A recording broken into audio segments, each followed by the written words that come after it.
This week, the French woman who was allegedly raped by 51 men over the course of a decade was seen leaving a French court wearing a silk scarf featuring the work of a female Indigenous artist. The scarf was sent to Giselle Pellicot by a group here in Australia called the Older Women's Network as a gesture of love and solidarity. And we are joined now by the group's CEO, Yumi Lee. Yumi, thank you so much for coming in this morning. Pleasure. How did it come about that Giselle Pellicot, who's become this unlikely inspirational figure, came to wear this beautiful scarf? Well, when we first read about the case, we had to Facebook that, and we knew that our members would be enraged.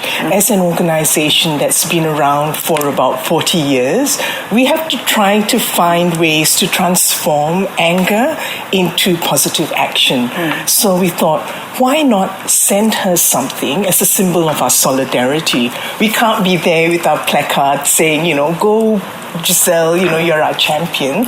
So we settled on the scarf, and of course, we had to go with something that is so uniquely Australian, our First Nations craft. And the artist is an older woman herself. Her name is Muliatinki Mani, and that drawing that she did symbolized some healing as well. So we thought, when she wears this, it's a connection to that 60,000-year history of our First Nations people who have survived regardless, against all odds, including the violence of colonialism. You speak about the anger that this case involving Giselle Pellicot has sparked around the world. It's clear to see why there's been an angry response to this, but why? Explain to us why it's also been such a story of inspiration for so many people. I think one of the reasons why it's so inspiring to all of us is that she, despite all that pain, that suffering, she has decided to make this trial public. It could have been private, in the shadows of, non-disclosure, but by allowing all of us to see that we have men who perpetrate sexual assault living amongst our midst. These were men in their 20s to their 60s. They were people you would see every day as you go about your lives. And so that enabled us to talk about the issue. And as she said, she wants women to look at her and say, if Mrs. Pellicot can do it, so can I. And the other thing that's really inspiring about Giselle is her dignity, the way she's carried herself. We know how horrific the rape that she has endured over 10 years. Her health suffered, her mental health suffered. And yet, she took this stand, and that powerful statement that she made, shame must change sides. As you say, your organisation has been ongoing for 40 years now. How does the reaction that we've seen to Giselle Pellicot's story stand in stark contrast to the reaction that we've seen in the past to these sorts of stories? I suppose what her story has done is enabled us to shine the spotlight and to say also that here in Australia, the sexual assault of older women is not seen as a priority. And I'll give you a simple example of the Aged Care Equality and Safety Commission. We know that the Royal Commission into aged care has noted that it's a national disgrace, that there are 50 sexual assaults taking place in aged care every week. Every week. So it's one of the series of assaults that reported out to the Commission, and then it disappears into a black hole. There is no accountability, there's no transparency, and we have absolutely no idea as to what's happening to rectify it or to solve the problem. And the abuse of older women just falls into that massive hole between the work of violence against women and so-called elder abuse. So, the last national plan to end elder abuse only mentioned the word woman once in that entire document. So there is no gender lens there, and there is no age lens on violence against women. So here in New South Wales, with the new coercive control legislation, for example, it criminalises coercive control only between intimate partners.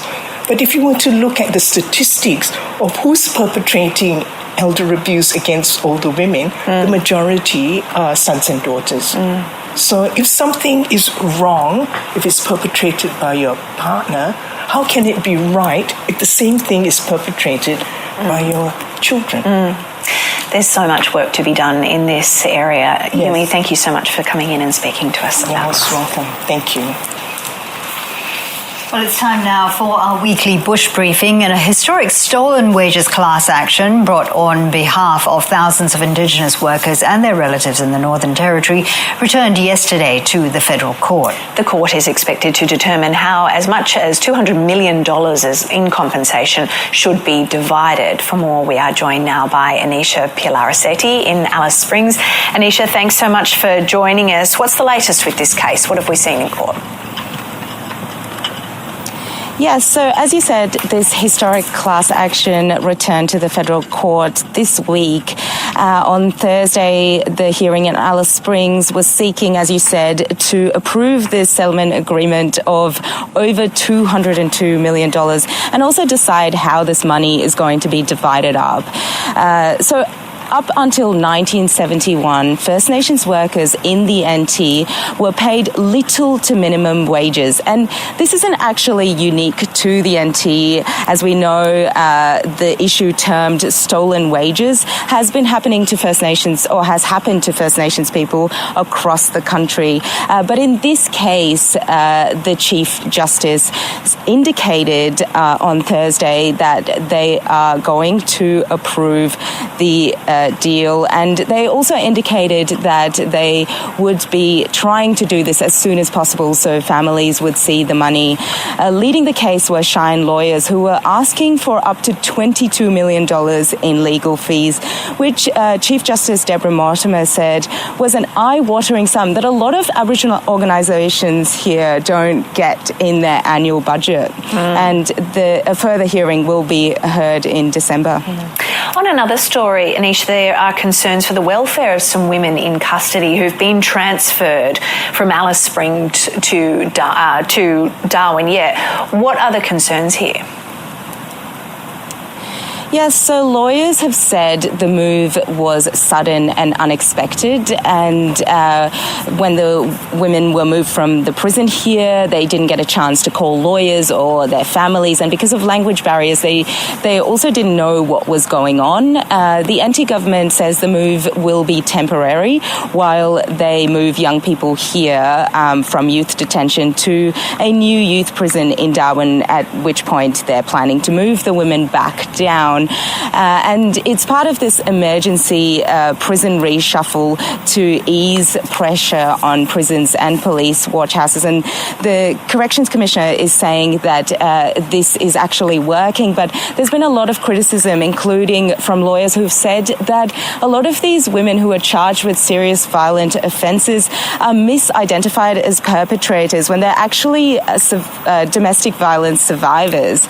And this means that the move is actually compounding their trauma. And they're saying that not only are they missing out on critical support services, they're also missing out on their legal support. Just finally, tell us more about this trip by members of the Warlpiri community to Germany. This is to bring their sacred cultural objects home. Yes, so last week, a ceremony in Frankfurt handed back, after over half a century, sacred objects to the Warlpiri community about 300 kilometres north of here in Alice Springs. So members of the Warlpiri community made this journey, this 14,000 kilometre journey to Europe, to bring these significant cultural objects back home to Yuendumu. And the wheels were set in motion for this to happen because of Warlpiri man Jamie Hampton reaching out to a German researcher's son, a German researcher who was given the objects in the 70s, and the son was still holding on to those objects and agreed to return them to the community. And the community are saying it's an emotional and joyous time, and it'll help them bring back these missing pieces of their culture and storytelling and tradition and pass it on to future generations. All right, Anisha